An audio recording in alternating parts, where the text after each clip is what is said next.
All right. Hello, everyone in person and online. This is the Union County Wildlife Chapter. We are an affiliate of the North Carolina Wildlife Federation, so we meet here the second Thursday of each month at the Union County Agricultural Center in Monroe. And the Union County Wildlife Federation is an organization that's nonprofit that has been participating in conservation and habitat efforts since 1945, I believe, throughout the entire state of North Carolina so that they can protect and conserve different wildlife and habitats. So if you want to know more about the Wildlife Federation, they really work, they do educational programs like this, but also litter sweeps and invasive species cleanups and advocacy programs. And so a little bit about what they're working on right now is a program called Save Our Sounds. And if you don't know, North Carolina is one of the only states that still allows shrimp trawling in the sounds, and it's having a major impact on our ecosystems, on this vital ecosystem, because our sounds, they are areas where fish populations are, like reproductive sites and nurseries for fish, for shorebirds, crabs, shellfish, shrimp, things like that. So if you want to learn more about the Save Our Sounds program, then you can follow this QR code or go to ncwf.org. Is it .org? Save-our sounds. Can you there's hide the Let me see if I can hide this. there's Down at the bottom. hide on it. Otherwise you can't change it. There we go. Yep. So for those of you online or in person, you can scan the QR code if you want to learn more about the Save Our Sounds program. For us, the Union County Wildlife Chapter, we have some upcoming events. So we do meet the second Thursday of each month. So our next meeting is on February 13th, and we'll be discussing the impact of feral swine or feral pigs in North Carolina.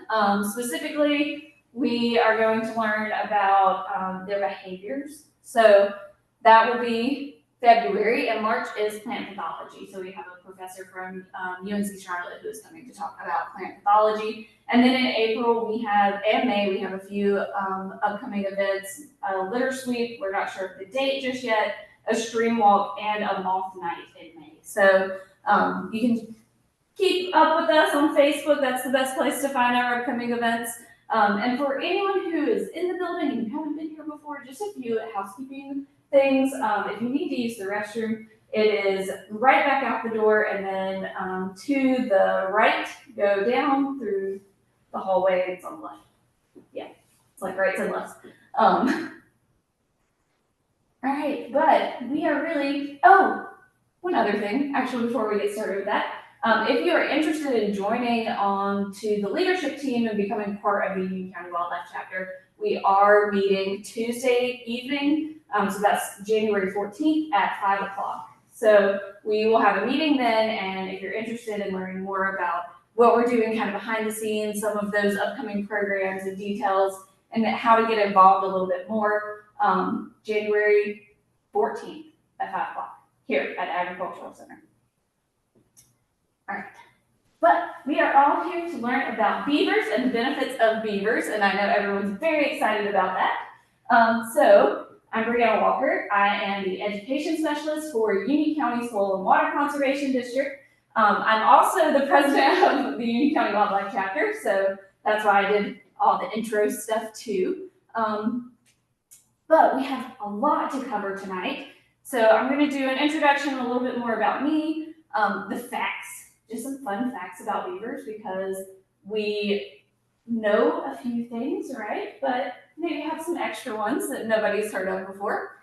The history of beavers in North Carolina, the benefits of beavers, which is what we all came here for, some management and how to manage beavers and what's being done today for that, and then the Q&A. And so for everyone who is online, if you just want to write questions, you can write questions in the chat as we go, but I will wait until the end to actually walk over and read those. But if it pops in your brain and you just absolutely need to get it out and write it down, feel free to just go ahead and put it in the chat, and I'll check all of those at the end. And the same for everyone who is in the room. I actually meant to bring paper with me, and we may have some around here if you have that urgent question. But just to get through all of it and to get to everyone's questions, I will ask that we wait till the end. Hey, Breanna. Yes. So sorry. I'm here. Real quick. So Yeah. I just posted a chat in the chat for everyone to see. I'll help you moderate the questions towards the end. We do have a couple of hands raised. Right now. Yeah. So let me see if I can just really quickly, because I know there were some issues with the acoustic. Maybe that might be the problem.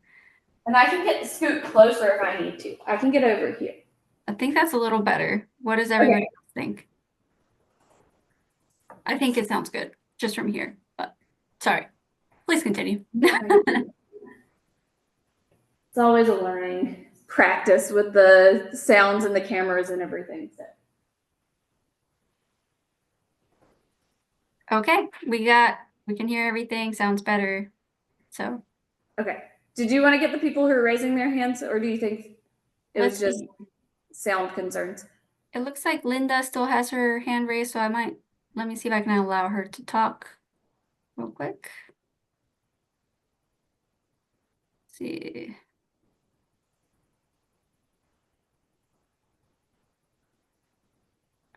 Linda, you're muted. I don't know if you were trying to ask a question or make a comment.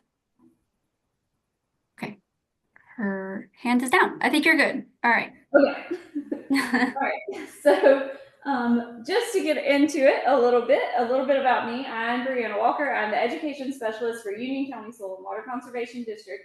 I have been in this position for 5 years. My job is to do public programs, so exactly like this. But typically I am in schools. I do programs for Boy Scout groups, senior centers or senior citizen groups, Kiwanis clubs. So if you really love this and you want to invite me to come somewhere else, feel free to. For anyone who's in the back of the or in the room, at the back of the room, I do have my cards, so you can feel free to grab those. I have been an environmental educator for about 9 years now. Before coming to this position and moving to North Carolina, I worked in Georgia at Georgia State Parks for 3 years. And before that, I was at a nature center. So I've had a lot of different experiences. My degrees are in ecology. I have a bachelor's in ecology, a master's in environmental education, and a master's in business administration. And I say all of that just to say, I am not a wildlife biologist by any means. I'm an environmental educator and a naturalist. And so I have not gone out and personally studied the beavers, but I just really love them. And so I love to share and talk about them, and thought this would be a fun topic. And really, I was surprised by how many people actually registered for this because, there's like over 100 people registered for this program. So I hope I don't disappoint. And I hope I can ask questions or answer questions that you guys have. But again, not a wildlife biologist. So let's get into the facts, the beaver facts. To start, beavers are the largest rodents in North America. And I even verified this because we do have another rodent species that is non-native, which is the nutria. And they're pretty big, but beavers are still bigger. They are between 35 to 50 pounds, with the largest beaver coming in at 90 pounds. So that was a big one. That was a very large beaver, probably very old. And I'm not sure where in the world it was found. If I had to guess, probably somewhere in Canada. Just based on beaver populations there. Beavers can be 2 to 3 feet in length, and their tails are typically about 10 inches to up to 18 inches. And so they're really big animals, very, very large rodents. They are aquatic, so they can be found in, they do create their own beaver ponds, but they can also be found in lakes. They can be found in already made ponds, man-made ponds, rivers, streams, pretty much anywhere where there is water. But they are specialized for these aquatic ecosystems. So a few things, I did bring some beaver biofacts with me, and I will try to hold these up for the camera so that you guys can see them too. So a few things about our beavers and what makes them so special to be able to survive in aquatic ecosystems. First, they have their back feet are webbed. They have webbed toes on their back feet. And so I don't know if y'all can see on the camera or not. This is what a back beaver foot would look like. And I'll pass this around so that you guys can look at it too. And that's just a mold that it's not an actual beaver print. So those webbed toes allow them to be able to swim. It makes them really clumsy on land, but really prolific swimmers, very proficient. So not only their webbed feet, but also their big beaver tail. So that long 10 to 18 inch tail, it is nice and flat. And I actually do have a beaver tail, but I was telling Alden earlier, it's frozen because I haven't figured out yet just how to preserve it because they are made of fat. And so think of, it's almost, that is where they store their fat. So it's almost like a big like hunk of bacon almost. Yeah, that's the best way I can describe it. You might, I don't know if people eat that or not, I don't know, but they do have a big long flat tail that is made of fat, and they use that. It helps with navigation, it helps with balancing. So with that tail and with their feet, they are really proficient swimmers. They can swim, they can actually stay underwater for 6 to 8 minutes at a time and swim 6 miles per hour. So if you have ever seen a beaver, has anyone seen in this room? Yep. Out in the wild, sometimes you'll see it pop up. This is actually the only beaver I ever saw in the wild. This is at a nature center where I used to work, and we had a flooding event, and so we went out to take pictures of the flood and heard that big slap that beavers make with their tail, and looked out, and there were beavers, and they would vanish. I mean, they'd go under the water, they'd vanish, they'd be across the pond. So they swim very, very quickly. The other thing that makes them very well adapted for their aquatic habitats is an oil that they produce. It's called castoreum or castoreum, and they actually coat their entire fur with that, and it allows it to become water repellent. So they create their own oils to become water repellent. And we're going to talk about that oil a little bit more as we go on, because it's not just used for their fur and for making them waterproof.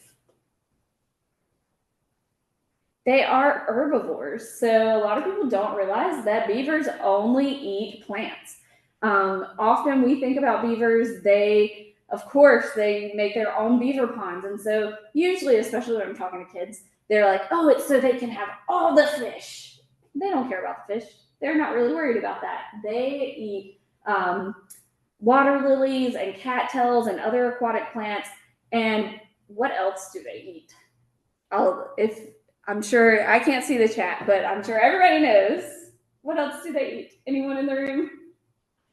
Wood. Yeah, so they eat wood. They specifically eat the inner bark of trees, and they are really picky. They have special and favorite foods the same way that people do. Around here, they mostly eat oak trees, cottonwood trees. They do prefer hardwood trees. If you go up to the northern part of the country, even out west where there are aspen trees, they prefer aspens. The thing that they hate are pine trees. They do not like pine trees.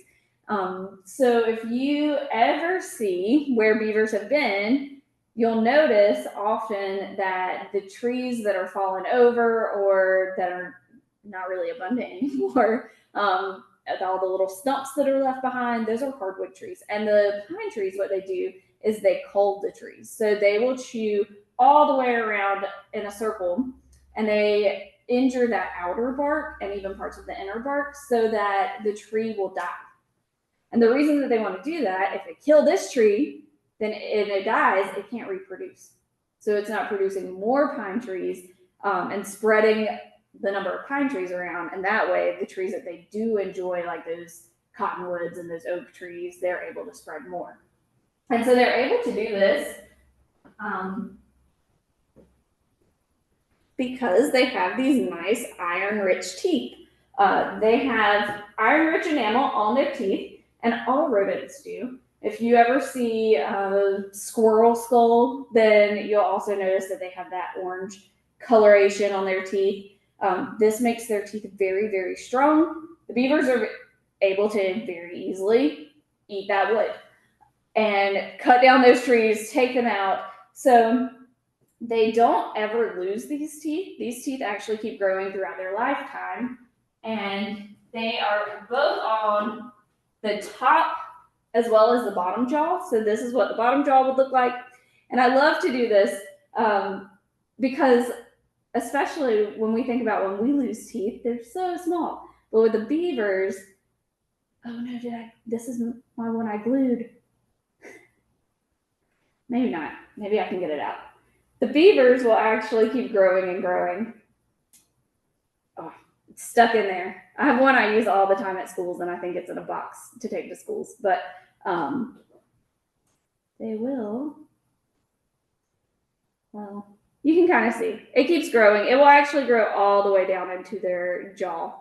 At the very end, since I'm in the building where I work, I can run over to my office and get the one that I know the tooth will slide out of, so that I can show you guys. Yeah, this one is not working. If anybody wants to try, you can pull the tooth out.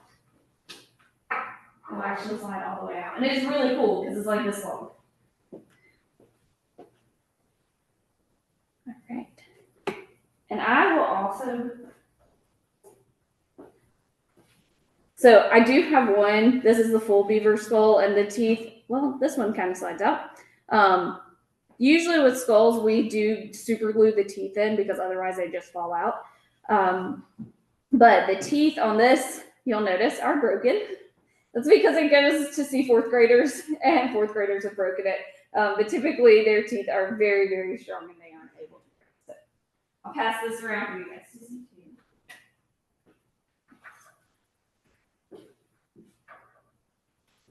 Yeah, that one's just very much stuck in there. That's what I think. The other one's easier. All right. So also, beavers, they are very family oriented. Family is everything to them.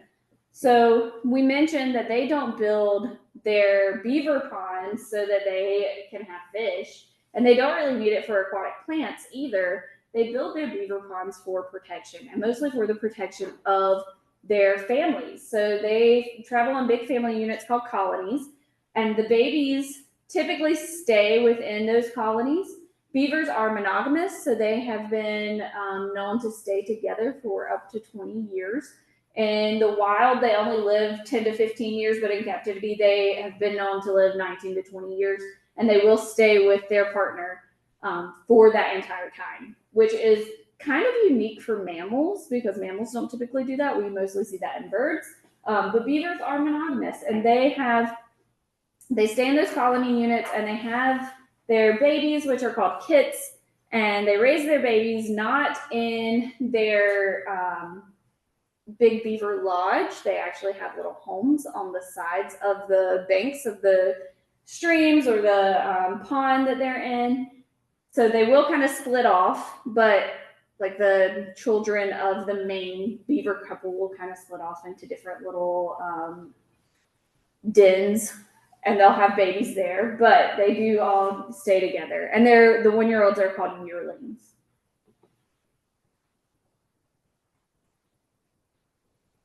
And I have a new word for you guys. This is actually my favorite word, and I love to use this word. And I don't get too often except with beavers, and that word is crepuscular. And crepuscular means twilight or dim right at sunset and sunrise. So often we think of beavers as being nocturnal, but beavers are actually not nocturnal. They don't stay out all night. They are crepuscular. They come out at sunrise and sunset. And so There are several animals that actually do this, and one of them we can probably easily think of if we think about hunting. What time of day do people go hunting? Sunrise and sunset, because deer are also crepuscular. That is an adaptation for protection so that they are not able, or they're less likely to be caught by things like coyotes. Another reason they build those beaver ponds is because I said protection and then I didn't finish why, or for their families, it's for protection from any type of predators. Because when we think about what might eat a beaver, around here, that's going to be coyotes, bobcats. For a while, when I lived in South Georgia, they did have predators in the water, alligators. But for the most part, and the alligators wouldn't really be found in the beaver ponds. They wouldn't come into those areas. But if they were out in a lake, a river where those animals were already, then they wouldn't be very safe. But in their beaver ponds, they're really safe. Coyotes aren't great swimmers. They don't have web toes. Bobcats aren't great swimmers. They're not able to swim 6 miles per hour to go get that beaver. So they do have those ponds for protection. They also come out at sunrise and sunset for protection because bobcats, coyotes, those are nocturnal animals. So just a fun little word to describe our beavers. They are also architects. They do create their own habitats. They are one of the only animals that does this. Of course, birds make their own nests, but beavers make entire ecosystems. They make entire wetland ecosystems. So with that goes more into the benefits of beavers. So I'm going to wait to say anything else about it. So the history of beavers in North Carolina. How many of you knew that none of our beavers are native? None of our beavers are native beavers. Our beavers, the last beaver that was native to North Carolina was trapped and killed in 1897. They were trapped for a number of reasons, and we often think about their fur, their pelts, which were used for hats and coats and different pieces of clothing, but they were also trapped for their castoreum, or their castoreum. That was used in everything, including perfume. So to this day, that's still an ingredient in some perfume. Of course, we make it in labs now. We don't go out and kill lots of beavers for that. But they were extirpated. So essentially, they became extinct from North Carolina because of the trapping. And it wasn't just the fur trade, but also collecting of these oils. So I'm going to pass this around so you guys can feel that too. I know you came up to the front to feel it, but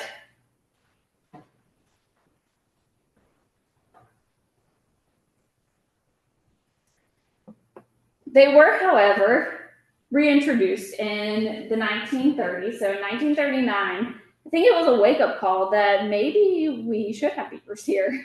They may have been beneficial for some reason. And I don't know if people realized, hey, we used to have them in like the 1800s. Where did they go? Let's bring them back. But someone somewhere decided that they would bring 29 beavers from Pennsylvania, and they brought them down to the Sand Hills game lands in North Carolina, and they reintroduced them. And within, by 1953, so it took some time, about 20 years, a little less than 20 years, they had increased to a population of 1,000, and they were across 7 different counties. And so they grew pretty quickly, and they started to spread out. And people realized that they were very beneficial, not just for ecological reasons, but also for financial reasons. And I'll mention that a little bit more later too. But because of these benefits, they decided that they wanted them in Western North Carolina. So in 1956, they took 54 of those beavers, those 1,000 beavers, and they relocated them to Western North Carolina as well. So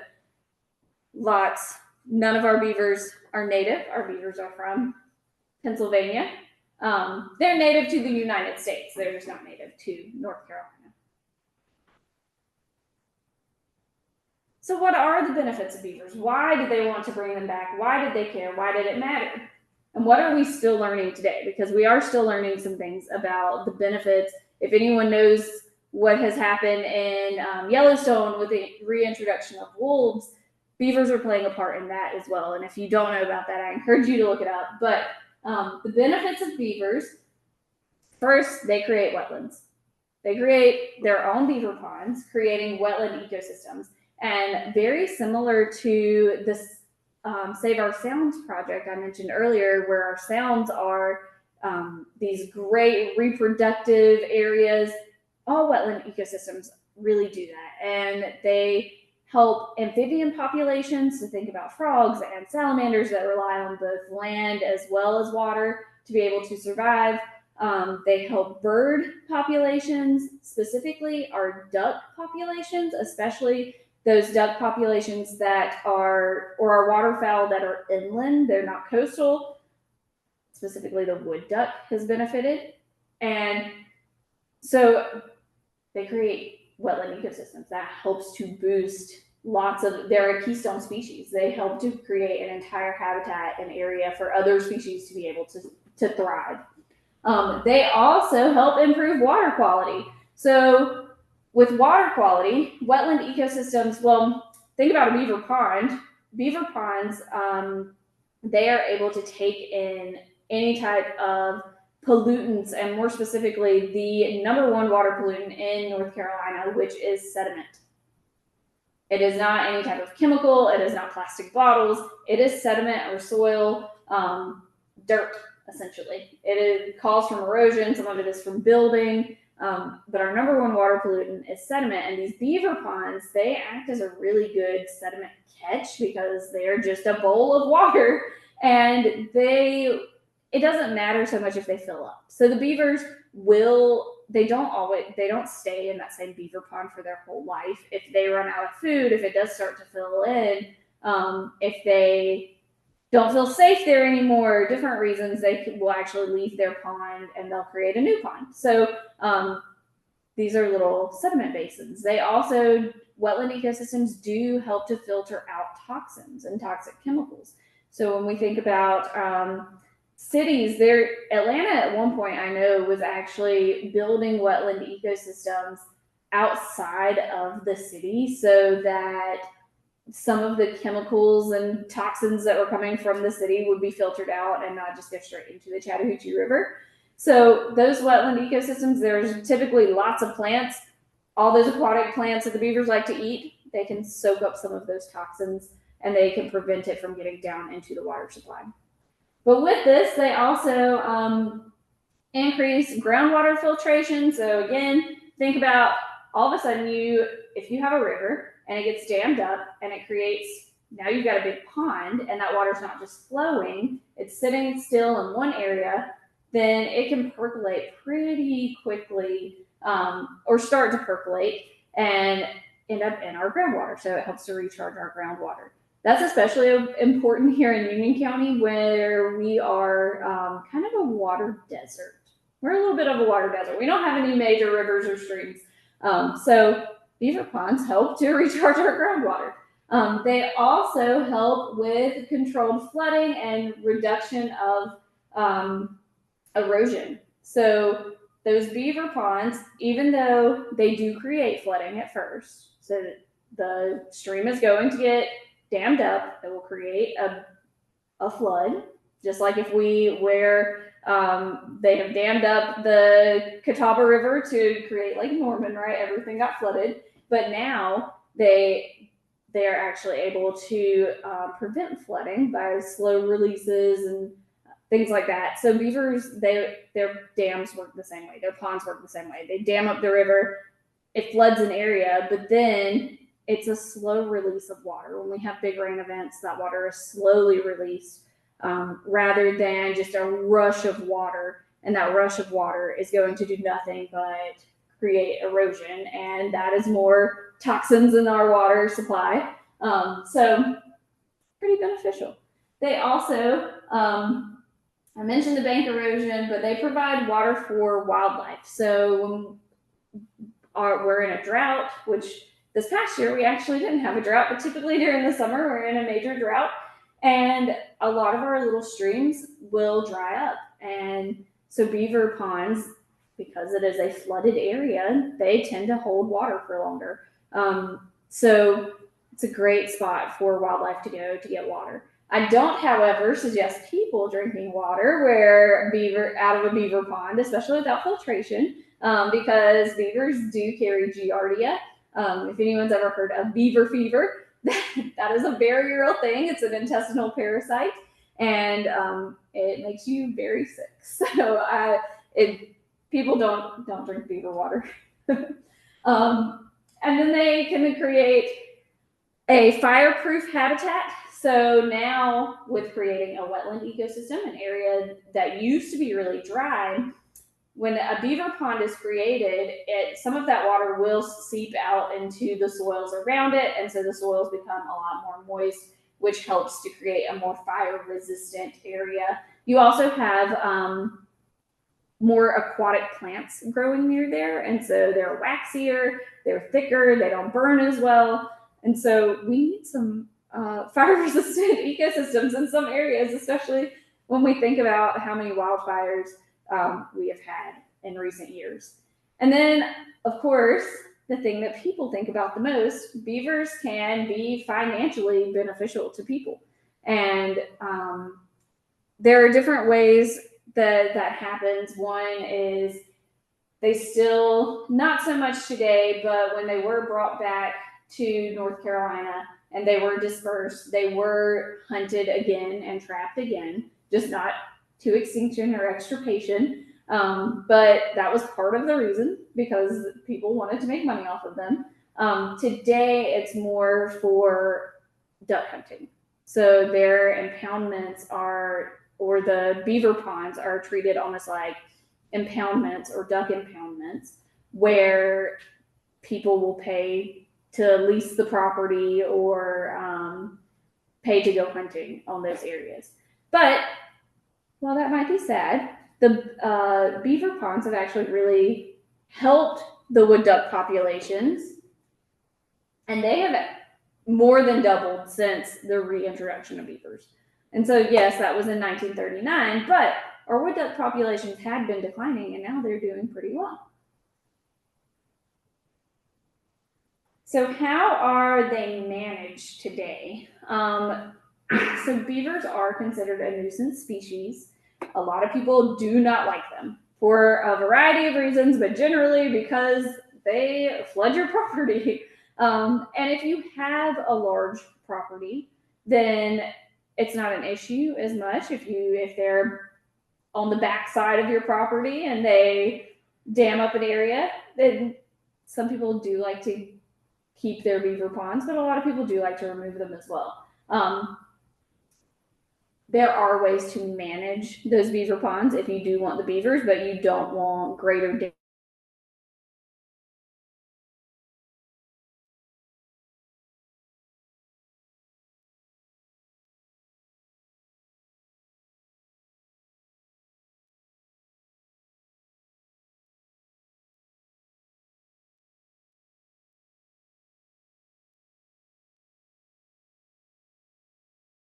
It acts very similarly to how our dams, like our man-made dams, work, but you would put a pipe in. The only thing is, if you are doing this, if you choose to do this and create like a spillway, then you have to get something that is, you would probably have to get multiple small pipes.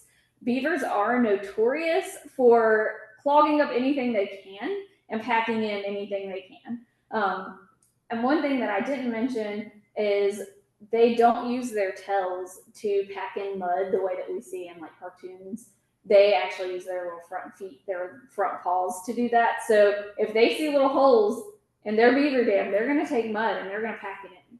And they pack in, they do this for their beaver lodges as well. And so if you do want to maintain and keep your beaver dam, then you just have to find small things that maybe they won't notice instead of a giant PVC pipe.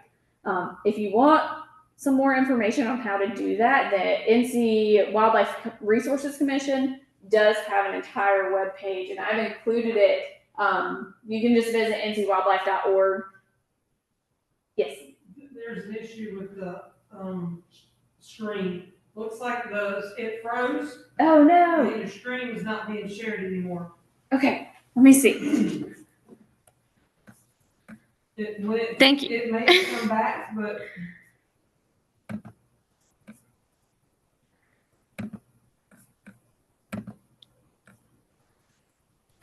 Let's hide that.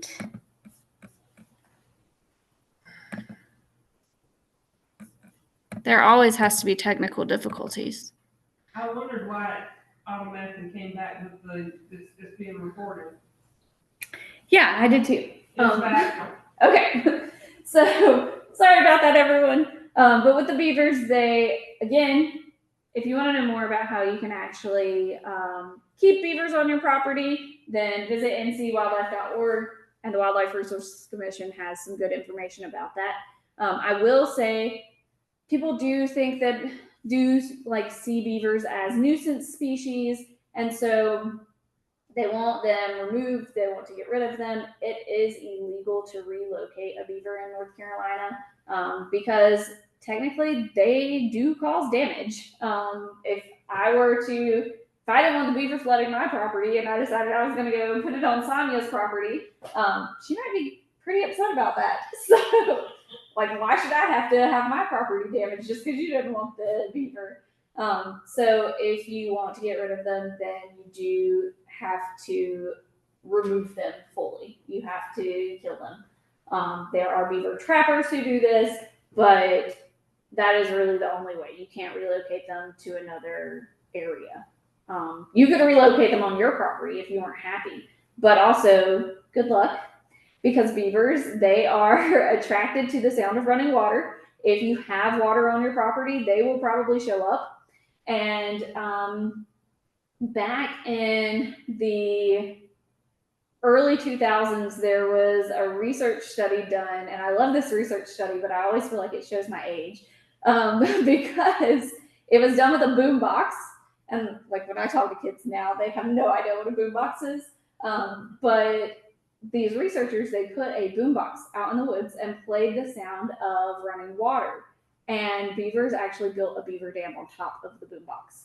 So they are attracted just to the sound. It is instinctual for them. So it is really hard to remove them. If you remove them, they will probably show back up in a few years. And so I always think that it's better to just try to manage them, let them create their beaver dam, their beaver pond. They'll stay in that area, and then you can put in these spillways so that you can ensure that no more of your property is damaged. But it is difficult. I mean, we have had beaver issues at Wingate University, and those beavers had to be removed because they were flooding people's backyards and university campus. So I know it's always a touchy subject, but it depends on the area and the different urban dynamics as well. And beavers are everywhere now. They are in all of the counties of North Carolina, and people are very surprised by that. But I've even seen videos and pictures where we've had flooding events in Charlotte, and people are taking pictures of a beaver swimming through their backyard. I know Bonterra Village, they have a beautiful beaver pond, and it's actually not damaging anything.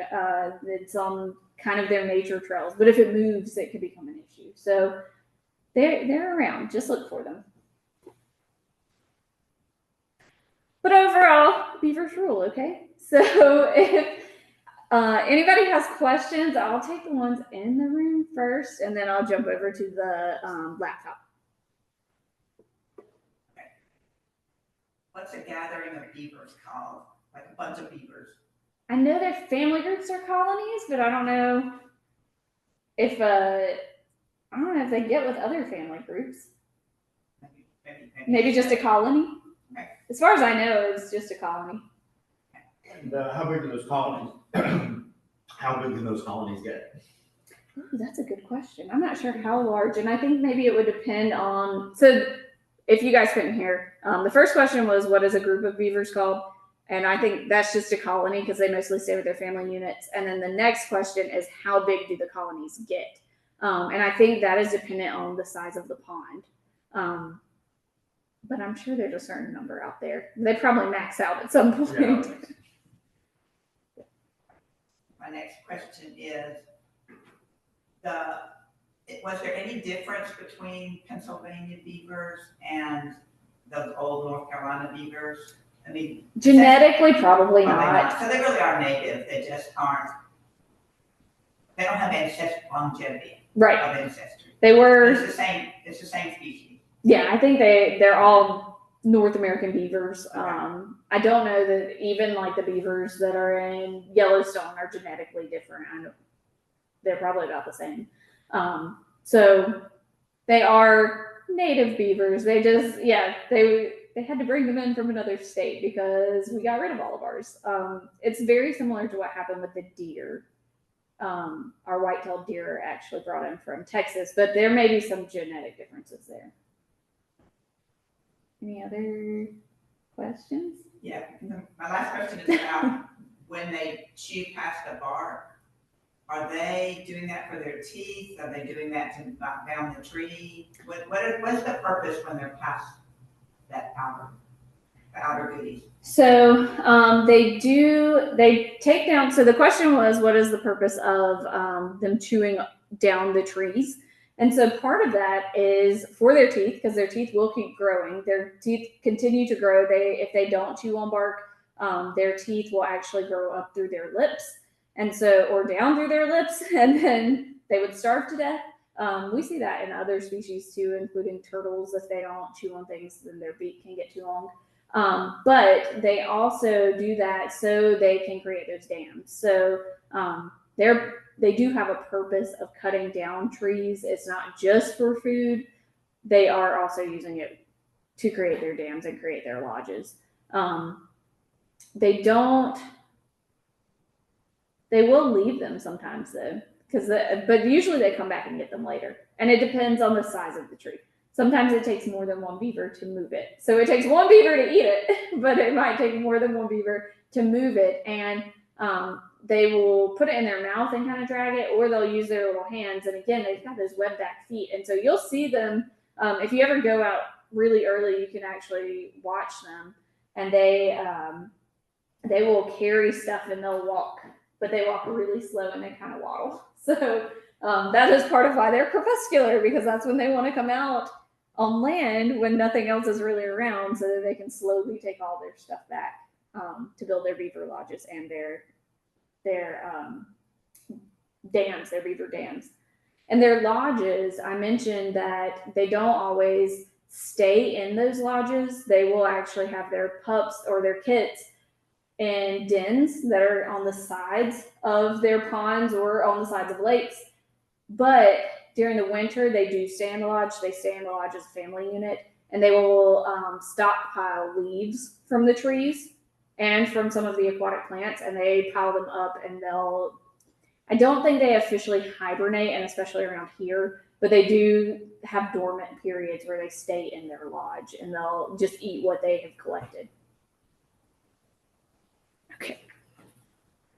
All right, I'm going to move to the questions on the call. I'm going to stop sharing. I can kind of help you through that since we've had a few comments online. Quite a few. Yeah, I saw 81 comments. Oh my gosh.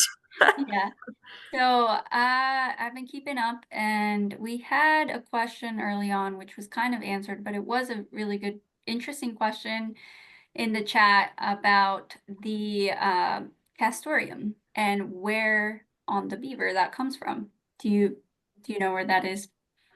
Oh, I think it's actually in their rear, but I don't know exactly where those oils are. They're also used as pheromones and for reproductive purposes. And so I do think it's somewhere near their anal glands. Mm-hmm. Yeah. And I think that was one of the responses that we saw online. It is near their anal glands, which is interesting to think that, we use that for our perfume. Yes, it is. And They also use that. I didn't mention this, but they're very protective of their beaver ponds, and they travel in family units, but they don't want other families to move into their area. And so they do build these little mounds on the outskirts of their pond, and they're, I think, like a meter wide and like a third of a meter tall. They're not huge, but they will spray those with that castoreum as well. So they use it for a lot of different things. Thank you. We've got another one down farther in the chat, wanting to take another look at the log structure that was illustrated on the second to last slide. Oh, and you know what? I might be able. Let me see if I can find that online really quick. Okay, and if you could share your screen, please. Yes. Well, I'm going to drop it into the chat too, just so if anyone's interested, they can actually find it. Oh, wait, there it is, beaver management.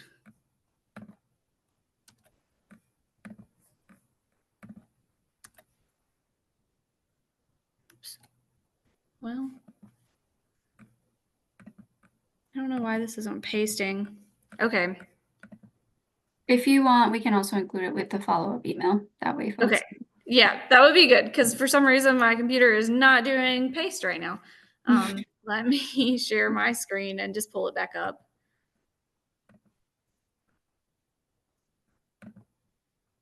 Okay. Okay. But would you mind just zooming in a little bit into...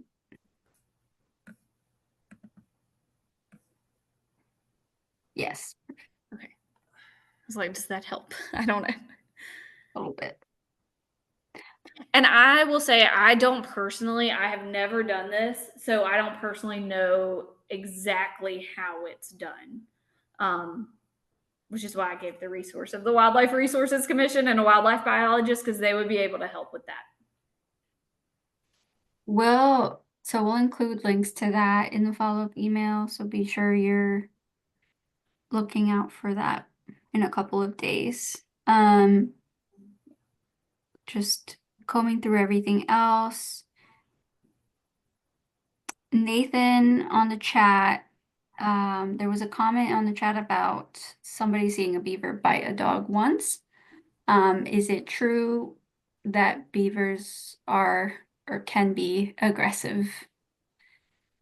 I think if they felt threatened, then absolutely. I think it's like any other animal, that if that dog was trying to eat the beaver or attack the beaver, absolutely it would be defensive. Additionally, from Elaine, would beavers from one colony attack beavers from another colony? Ooh, that I don't know. I do know that they are very territorial. So I don't know. I haven't ever read anything about like beaver wars, but I know that they spray around and they share their pheromones. Ooh, that's interesting. I'm gonna look that one up to see if they'll actually attack each other. Yeah, it's a good question. And I see we've got someone on the chat, Jillian Anderson. Jillian, do you have any like beaver background or experience? I see you've got quite a few good points on here.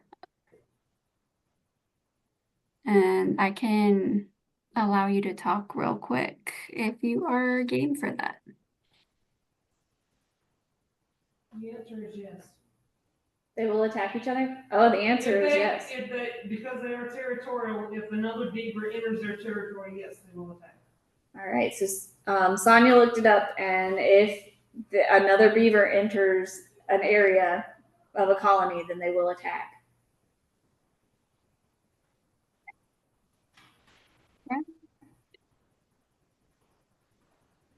let's see what else. We've got another question in the Q&A here. How can beavers travel to get to water or safe area to build a home/dam? They do travel on land. Sometimes they will travel down waterways. So we think of them always in ponds or swamps or still water, but they do travel down rivers and streams. They will also travel on land. They will walk. It takes a while. They're not as fast. They're pretty clumsy, but they have ways of getting around. We have a lot more questions here, so if you need to, if anybody else there needs to ask a question, we can. I think everyone asked their questions, unless you guys have more burning questions. Okay. Yeah, you can keep going. Okay. Ronnie here asking, just for clarification, you said beavers typically have a bunch of babies? ? Yeah, they'll have at least 3 or 4 at a time, and at least that many per year. And they can live 15 years in the wild, 10 to 15. So that's a good bit. Mhm. I don't know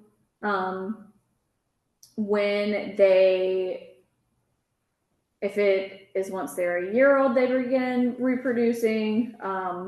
I don't know the age of reproduction.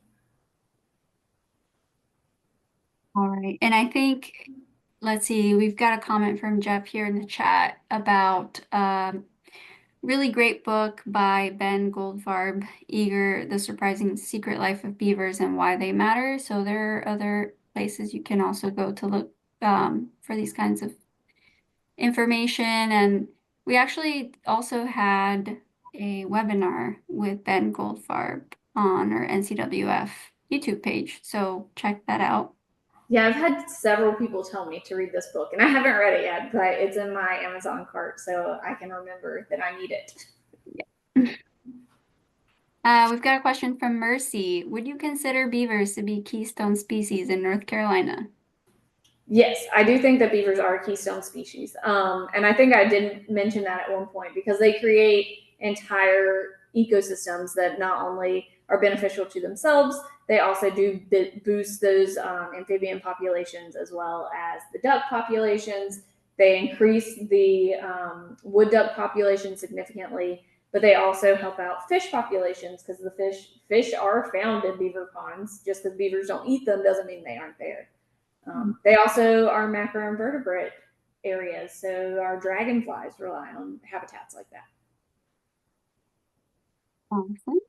Good stuff. We'll keep going. I have 44 new messages. Not all of them are questions, so that's good. I gotta say, this is the first time I see this much action on a webinar chat. So let's see. Somebody asked about sending a transcript out after this. We won't send a transcript out, but you will be receiving the recording of this webinar just in case you missed anything.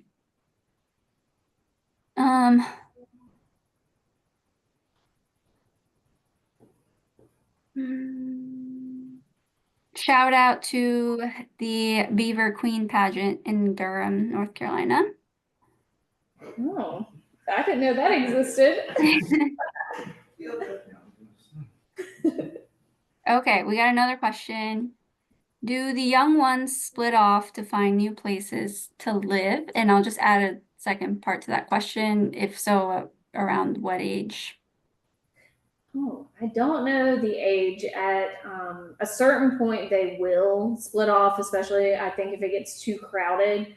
But typically, they do like to stay with their families. So I don't really know. I don't know the answer to that. It looks like Jill Anderson answered on here. So about 1.5 to 3 years of sexual maturity. Okay. 1 to 2 years old. In 1 to 2 years, Lily, but not all of them, right? Because Well, it says the den usually holds the mating pair, this year's offspring, and sometimes the previous year. okay, So they don't stay around. They go off and find their own little. Yeah, if you didn't hear that, so the mating, so typically in the pond and in the den, it will hold the mating pair, this year's offspring, and then the previous year's offspring. So at about 2 years, then they begin to disperse. All right, thank you. Continuing on, are there variations of beavers in beaver species? Not in North America. I don't think there's really any. We were talking about this earlier. I don't know that there's any genetic difference between a Pennsylvania beaver versus a North Carolina beaver versus a Wyoming beaver. We do have other species like nutria, but they're not beavers. I don't know if there are beavers in other countries or not. I've never really thought about it. I know there are otters in other countries, different species of otters, but in North America, no. Yeah, I believe we do have a European beaver. Oh, yeah. I guess. All right, I think that's all we've got online for now. Well, I'm glad everyone was so interactive and that people were really interested in beavers. Sorry if I couldn't answer your questions. Again, not a wildlife biologist, just a naturalist who loves beavers. So if we are wrapped up online, thank you all for coming, and I'll go ahead and turn off the video call.